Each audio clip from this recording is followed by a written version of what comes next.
Greetings of the day to everyone. Today we are going to discuss a very interesting topic. Now, the topic is related to the taste of India. Now, this caption we have usually seen, हम अपने बचपन से इस caption को देखते आ रहे हैं, the taste of India, Amul. Amul brand ने लास्ट ईयर में ये डिसाइड किया था वो अपने ऑपरेशंस को यूनाइटेड स्टेट्स ऑफ अमेरिका तक एक्सपैंड करेंगे या अपने मार्केट को यूनाइटेड स्टेट्स ऑफ अमेरिका तक एक्सपैंड करेंगे। This was decided by Amul last year. This year beginning what they did is they like put that strategy or that planning into functioning. This milk brand from India expanded their operations or marketing into the United States. So this was a complete success. Amul ने United states में expand किया और अमूल को उससे काफी profit हुआ। आप लोगों ने इस बार देखा होगा कि भारत ने T20 वर्ल्ड कप जीता है रोहित शर्मा की कैप्टनसी में, और इस वर्ल्ड कप में दो होस्ट कंट्रीज थे, एक United States of America, second one West Indies.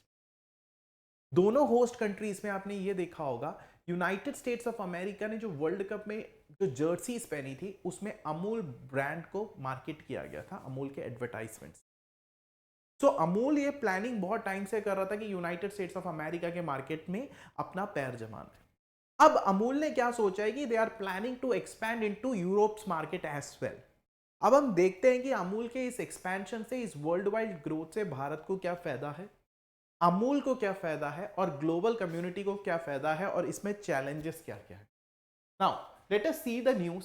Amuls expands to European market. As I said, Amul European market की तरफ एक्सपैंड कर रहा है।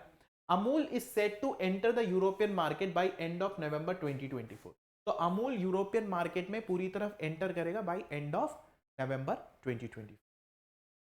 ठीक है, this follows a successful launch in the United states earlier this year. अब अमूल ने ये डिसीजन यूरोप में जाने का डिसीजन क्यों लिया? बिकॉज उसका यूएस वाला प्लान पूरी तरह सक्सेस हो चुका है।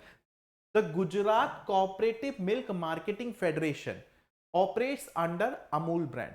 तो कौन अमूल ब्रांड के अंडर ऑपरेट करता है? The Gujarat cooperative milk marketing federation जो है उसका ब्रांड नेम है Amul. So this is the parent company and this is the brand name. Up, the managing director JNS Mehta announced expansion during a ceremony at the Indian Institute of Foreign Trade. अब ये जो expansion है कि हम European market में जाने वाले हैं, ये किसने अनाउंस किया है? जो अमूल के मैनेजिंग डायरेक्टर है, एमडी है JNS मेहता साहब, उन्होंने अनाउंस किया है। कहां पर अनाउंस किया है? Indian institute of foreign trade, एक इंस्टीट्यूट है वहां पर, एक सेरेमनी में ये अनाउंस हुआ है। Now, let us see further. Let us go further. Initial launch कहां पर है? इनिशियल लॉन्च स्पेन में होगा। Amul will first introduce it's product in Spain. The company plans to access the market response before expanding to other European nations. अब अमूल अपने initial product को Spain में launch करेगा, उसके बाद देखेगा कि वहां से क्या आउटकम आया है, क्या वो सक्सेसफुली यूरोप में अपने आप को एक्सपैंड कर पा रहा है, स्पेन में एक्सपैंड कर पा रहा है। अब उधर से जो रिजल्ट आएगा उसके बेसिस पे वो बाकी कंट्रीज को, यूरोपियन कंट्रीज को टारगेट करेगा। This strategy allows Amul to tailor its offering to local preferences. अब ऑब्वियसली स्पेन की जरूरत अलग यूरोपियन कंट्री से अलग होगी। पहले वो देखेगा कि स्पेन के लोगों की जरूरत क्या है, वहां पर अपने प्रोडक्ट को लॉन्च करेगा। Then they will try to cater the requirements of other European countries as well. Now let us move further. Product range, Amul क्या खाली मिल्क ही प्रोडक्ट ही लॉन्च करेगा या क्या क्या लॉन्च करेगा? The initial product line will include milk and various fresh dairy items. तो पहला जो लाइन है उसमें मिल्क होगा और बहुत सारे डेयरी प्रोडक्ट्स होंगे। Amul aims to cater to the both Indian diaspora and European consumers. ठीक है, इंडियन, अब ऑब्वियसली खाली इंडियंस के लिए लॉन्च नहीं किया जा रहा है ये प्रोडक्ट यूरोपियन मार्केट में। अमूल वहां पर जो इंडियन कंज्यूमर्स है उनके लिए भी और जो यूरोपियन कंज्यूमर्स है उनके लिए भी वहां पर ये लॉन्च किया जा रहा है। Now The brand is known for its quality and diverse dairy products which are expected to resonate well in the new market. देखो अमूल ब्रांड हम बचपन से सुनते आ रहे हैं, अब उनके मिल्क प्रोडक्ट, उनके डेयरी प्रोडक्ट की वजह से ये ब्रांड बहुत फेमस है, ठीक है। ये मिल्क प्रोडक्ट और डेयरी प्रोडक्ट यूरोपियन मार्केट में यूरोपियन कस्टमर्स के लिए और इंडियन कस्टमर्स को अट्रैक्ट करने के लिए लॉन्च किया जाएगा, and Europe is a big market for this milk product. Now we will move for the, अब चैलेंजेस क्या है। The Indian dairy sector faces non-tariff barriers in many foreign markets. अब देखो, एक तो होता है कि आपके टैक्सेस लग रहे हो आपके प्रोडक्ट पे, उसके अलावा भी काफी बैरियर्स होते हैं। तो ज्यादातर जो हमारे डायरी प्रोडक्ट्स हैं वो नॉन टैरिफ बैरियर्स से ज्यादा जूझते हैं। मतलब हो सकता है कि यूरोपियन स्टैंडर्ड का जो क्वालिटी है वो अलग हो, उस स्टैंडर्ड को मीट करना एक इंडियन प्रोडक्ट के लिए मुश्किल हो सकता है कि और कोई फैक्टर हो, पैकिंग का फैक्टर है। फॉर एग्जांपल मैं आपको एक बात बता देता हूं, दुनिया में जापान एक ऐसी कंट्री है जिसके पैकिंग, जो प्रोडक्ट का पैकिंग है वो पूरी दुनिया से अलग होता है। फॉर एग्जांपल हमारे देश में हम एक पैकेट बिस्किट खरीदते हैं, इंडिया में हम एक पैकेट बिस्किट खरीदते हैं, तो बिस्किट के पैकेट के ऊपर बिस्किट का एक साइज होता है, एक प्रोडक्ट का एक पिक्चर होता है। वो अंदर अगर ब्रिटानिया का बिस्किट खरीदा तो उस प्रोडक्ट के रैपिंग के ऊपर एक बिस्किट का आपको पिक्चर मिलेगा। बट जापान में क्या होता है कि अंदर जिस साइज का बिस्किट हो, मतलब अगर अंदर इतना बड़ा बिस्किट हो तो वही पैकिंग के ऊपर भी दिखना है। ऐसे बहुत सारे फैक्टर्स होते हैं अलग अलग कंट्रीज में। तो हमें अगर अमूल प्रोडक्ट को यूरोप में लॉन्च करना है तो सबसे बड़ा चैलेंजेस है कि वो नॉन टैरिफ बैरियर्स जो है, जो पैसों के अलावा, टैक्स के अलावा जो बैरियर्स है उनको मीट करना। वो क्वालिटी हो सकता है, क्वांटिटी हो सकता है, कुछ भी हो सकता है, तो उसको मीट करना, ठीक है।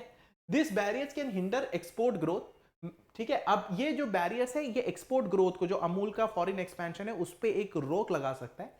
Mehta brought into light the need of policy changes to facilitate smoother trade. अब जो मेहता साहब है उन्होंने ये भी बोला है कि थोड़ा बहुत पॉलिसीज में चेंज आने चाहिए कि जिससे हम स्मूथर ट्रेड कर सके और हमारा ट्रेड इंटरनेशनल मार्केट में अच्छा होगा। Addressing this challenges could boost Amul's international sales. अगर ये चैलेंजेस मीट हो जाते हैं, इस चैलेंजेस एड्रेस हो जाते हैं, तो अमूल का जो इंटरनेशनल ट्रेड है वो काफी ज्यादा बेहतर हो जाएगा। Economic importance of dairy farming. Dairy farming is crucial for the livelihoods of over 100 million families in India. Most of these producers are small and marginal farmers. Amul's growth in international market can provide additional income opportunities for this farmers. अब एक बात समझिए कि भारत में dairy farming में लगभग 100 million families involve है। अगर अमूल यूएसए जैसी कंट्रीज, यूरोप के अलग अलग कंट्रीज में अपने आप को बहुत सक्सेसफुली एक्सपेंड करता है, तो ये जो 100 मिलियन कंट्रीज हैं, ये 100 मिलियन फैमिलीज है जो हमारे देश में है, उनको एक एडिशनल इनकम मिल सकता है, उनके लिए एक एडेड एडवांटेज होगा। ना India imposes 30% import duty on dairy goods. This duty impacts competitiveness of foreign dairy products in Indian market. Amul's expansion may also influence discussion on trade policy related to dairy imports. अब एक बात समझने की कोशिश करिए कि अगर हम एक्सपोर्ट करते हैं कोई प्रोडक्ट को, हम अपने देश से बाहर ले जाते हैं, तो हमें बहुत सारे नॉन ट्रेड बैरियर्स फेस करना पड़ सकता है। ये हमने बात करा, नॉन टैरिफ बैरियर्स फेस करना पड़ सकता है, ये हमने बात करा।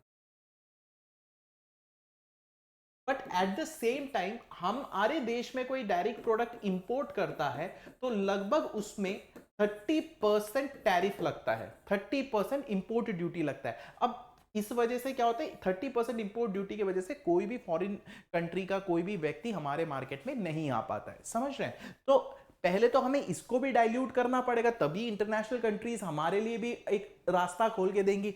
हमारे कंट्रीज में भी ऑब्वियसली हम इसको डाइल्यूट करेंगे तो और इंटरनेशनल कंट्री के कंपनीज हमारे देश में आके अपने प्रोडक्ट को लॉन्च करेंगे। So it has to be both the ways. Now financial standing of Amul. As of now, Amul boasts a turnover of 80,000 crore. It ranks among the strongest dairy and food brands globally. ठीक है, लगभग Amul annually 80,000 crore rupees कमाता है, one of the strongest dairy और fruit market है। The cooperative is owned by approximately 3.6 million farmers, showcasing its extensive grassroot support.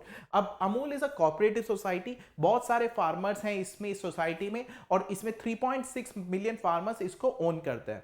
Now let us sum of the news. Amul, an Indian brand, very proud to tell, that has expanded successfully in USA in the beginning of the year. Their profit, their revenue, everything was very good.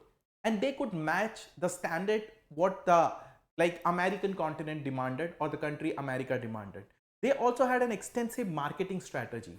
Now what they have tried to enter into European market. Now they are starting with Spain. Now they will see, evaluate the outcome in the Spain's market. On the basis of this, they can expand themselves into the other European market as well. I hope Amul has a successful expansion policy. Amul may able to capture the entire European market and American continent's market, and not only for the profit of Amul as a company, it will also benefit millions of millions milk farmers who are working from India.